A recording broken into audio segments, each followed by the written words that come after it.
Einstein ne croyait pas au trou noir. Gravité infinie, perte d'informations, déformation de la lumière, pour lui, l'idée n'est pas convaincante et ces phénomènes n'existent pas dans le monde réel. Il était persuadé qu'en mourant, une étoile tourne de plus en plus rapidement jusqu'à atteindre la vitesse de la lumière, créant assez d'énergie pour ne jamais s'effondrer sur elle-même et former un trou noir. Pourtant, c'est grâce à ces travaux qu'on a pu démontrer leur existence. Ce sont des solutions aux équations de la relativité générale qui ont conduit à leur identification théorique. Mais ce n'est qu'après sa mort qu'on a découvert le tout premier, Cygnus X1. Comment? L'astronaute Thomas Bolton a observé, dans la constellation du Cygne, un ensemble d'anneaux de gaz et de poussière émettant lumière et rayons X, un disque d'accrétion résultat d'une masse invisible qui aspirait une étoile bleue géante. Ces calculs ont démontré que le compagnon sombre était trop massif pour être contenu dans un astre de petite taille. Seul un trou noir pouvait correspondre à cette description. Sa masse, 21 fois celle du Soleil, comprimée dans un volume relativement petit, 60 km, soit 3,5% de la taille de la Lune. Mais c'est loin d'être la seule erreur d'Einstein.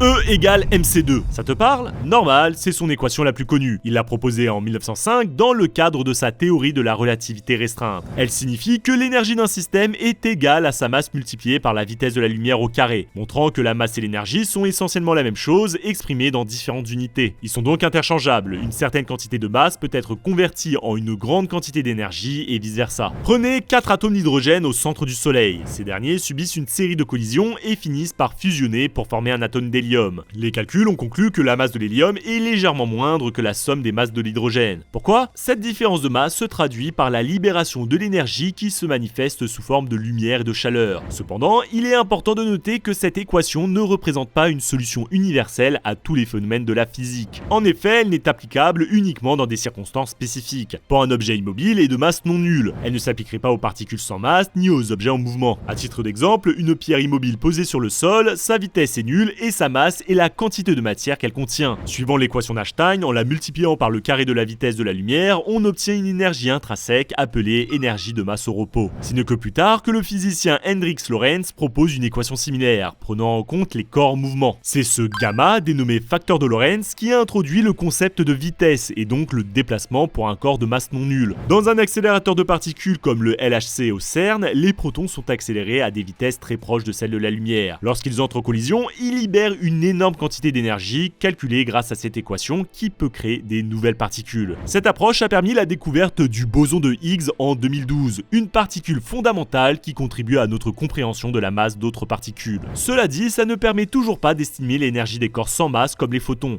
les particules élémentaires qui constituent la lumière. La transmission de données à travers des fibres optiques repose sur des photons. Connaître l'énergie utilisée dans ces systèmes permet d'optimiser la transmission des signaux, la bande passante et la réduction des pertes. C'est là qu'un autre scientifique entre en jeu, Max von Laue. Lui tient compte de cette faille pour démontrer sa formule. C'est cette équation qui va faire loi. Elle explique comment une petite quantité de masse peut être convertie en une grande quantité d'énergie. C'est le cas par exemple des réacteurs nucléaires où, grâce à la fission, 200 grammes d'uranium sont capables d'alimenter une maison sur un an. Ces formules ont une longue histoire qu'on doit beaucoup en partie à Henri Poincaré, grand scientifique dont j'aimerais faire une vidéo un jour. Et au final, en s'appuyant uniquement sur cette équation très basique, Einstein n'a pas réussi à offrir des résultats plus complets. La loi mystérieuse de l'univers.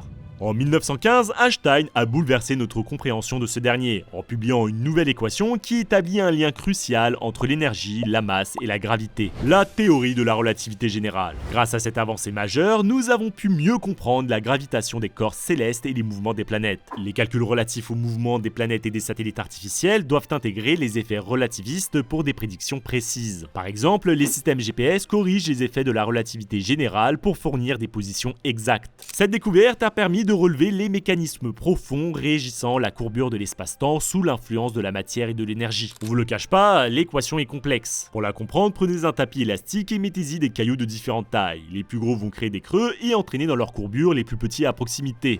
Pour les planètes et les étoiles, c'est pareil. Les astres massifs tels que le Soleil entraînent les objets moins lourds tels que les planètes, ce qui crée la gravité que nous observons. Cette nouvelle équation fonctionnait bien dans les limites de notre système solaire, mais Einstein, lui, voulait savoir ce qu'il en était sur l'univers dans sa sa totalité. Il partait du postulat que l'univers était statique. Les étoiles, les planètes et les galaxies conservent toujours leur position, ce qui a impliqué une densité constante, la moyenne de tout ce qui existe dans l'espace répartie uniformément. Cependant, selon son équation, seule une densité nulle pouvait être compatible. Autrement dit, pour qu'elle soit valide, l'univers aurait dû être totalement vide, ce qui ne correspond évidemment pas à la réalité. C'est pourquoi il s'est heurté à un dilemme majeur. Soit l'univers s'étendait, soit sa théorie était fausse. Mais il n'envisage même pas la deuxième possibilité, croyant dur comme fer en sa théorie. Il réitère son travail en incluant un paramètre supplémentaire dans son équation afin de la contrebalancer et maintenir l'univers dans un état statique, la constante cosmologique. Cependant, 14 ans plus tard, l'astronome Edwin Hubble a apporté une découverte révolutionnaire. Il a observé que les galaxies s'éloignaient les unes des autres, indiquant ainsi que l'univers était en expansion. Cette observation a rendu la constante cosmologique inutile pour maintenir un univers statique. Einstein a dit regretter de l'avoir introduite, la qualifiant plus tard de sa plus grande erreur.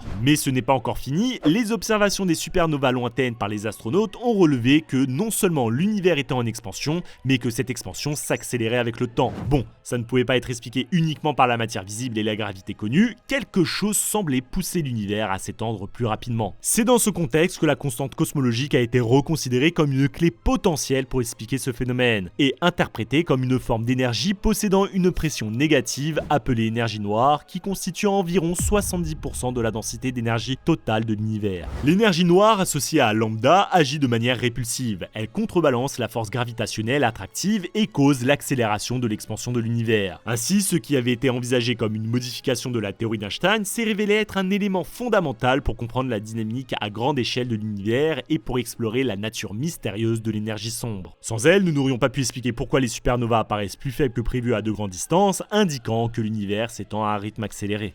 La physique quantique. Selon Einstein, le monde suit des règles précises et prévisibles. Si on connaît les conditions initiales d'une situation et les lois qui la gouvernent, on peut prédire avec certitude ce qui va se passer par la suite. L'univers est déterministe. Par exemple, si tu lances une balle dans l'air, son mouvement suit des règles fixes. Il suffit de connaître la force du lancement, la gravité, la masse et d'autres éléments pour déterminer avec précision où elle atterrira. C'est la physique classique. Mais tout le monde n'était pas d'accord avec lui. Max Planck pense que certains événements ne sont pas prédits avec certitude, mais en connaissant leur état initial. Selon lui, l'univers est non déterministe. Les électrons se déplacent de manière aléatoire sans avoir de position précise. Pour les étudier, on utilise des choses appelées fonctions d'onde, qui nous donnent une idée de la probabilité de trouver un électron à un endroit donné précis autour du noyau. Cela crée une sorte de nuage autour du noyau où l'électron pourrait être. Plutôt que de suivre des trajectoires précises, ils peuvent se délocaliser et interférer et donc passer entre deux fentes en même temps. Au final, on peut un peu les voir comme les dessins qu'on a appris à l'école. Les électrons sont plus comme des papillons qui volent dans un champ et nous essayons de deviner où ils pourraient être.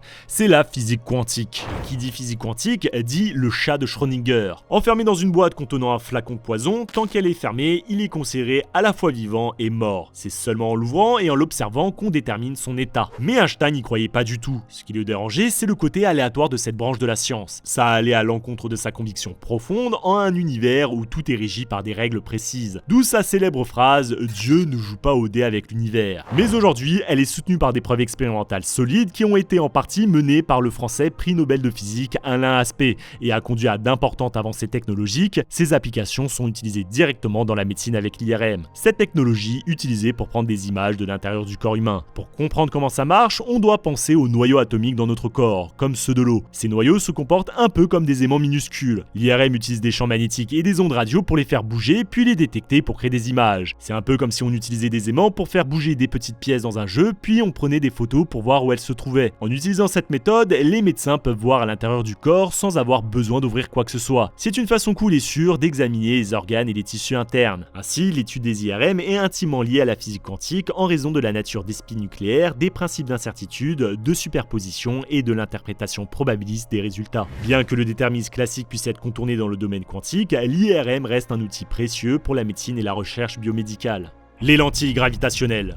Je vous parie que la plupart d'entre vous pensent que la reconnaissance d'Einstein vient de sa publication sur la relativité générale. Mais pour percer, il lui a fallu une éclipse solaire et un astrophysicien curieux. L'anneau bleu que vous voyez sur cette image est une galaxie située derrière l'étoile au milieu. L'espace-temps autour de celle-ci est tellement perturbé par sa gravité que les rayons de lumière de la galaxie sont déviés et tordus. C'est ce qu'Einstein avait prédit dans ses recherches, la déviation gravitationnelle de la lumière, ou ce qu'on appelle aujourd'hui les lentilles gravitationnelles dues à la courbure de l'espace-temps causée causée par la présence de masse. Elles peuvent servir comme une sorte de loupe afin d'agrandir les images des galaxies très lointaines. C'est comme ça que le télescope Hubble a pu étendre la profondeur de son champ de vision jusqu'à atteindre des astres au-delà de ses capacités techniques en amplifiant leur lumière. Elles sont aussi très utiles pour estimer la distribution de la matière dans les galaxies, permettant ainsi de détecter la matière noire. Leurs images ont été utilisées pour créer des cartes de cette matière dans notre univers. Cependant, à son époque, Einstein était sceptique quant à leur observation directe car il les pensait tellement faibles qu'aucun instrument ne pourrait les détecter. Mais le 29 mai 1919, un astrophysicien, Arthur Eddington, a démontré qu'il avait tort. Pour ce faire, il s'est rendu sur l'île du Prince où il comptait observer une éclipse totale du Soleil. Son but étant de noter les positions des étoiles qui apparaissaient autour de celle-ci à son point culminant, puis de les comparer avec leur vrai emplacement. Sa conclusion est formelle, il y avait bel et bien un décalage sur les positions apparentes des étoiles autour de l'éclipse. Leur lumière était déviée par notre Soleil exactement comme Einstein l'avait prévu. Cette annonce a fait la une des journaux du monde entier, contribuant au succès d'Einstein et son acceptation au sein de la communauté scientifique. Mais il avait tort de penser qu'on ne pourrait pas les observer directement. Ce texte a été rédigé par Imi, qui, comme de grands scientifiques, a dû revoir plusieurs fois sa copie avant d'arriver à un texte abouti. D'ailleurs, ce qui est intéressant, c'est que ces erreurs enseignent l'importance de l'expérimentation, de l'ouverture d'esprit et de la remise en question des idées établies,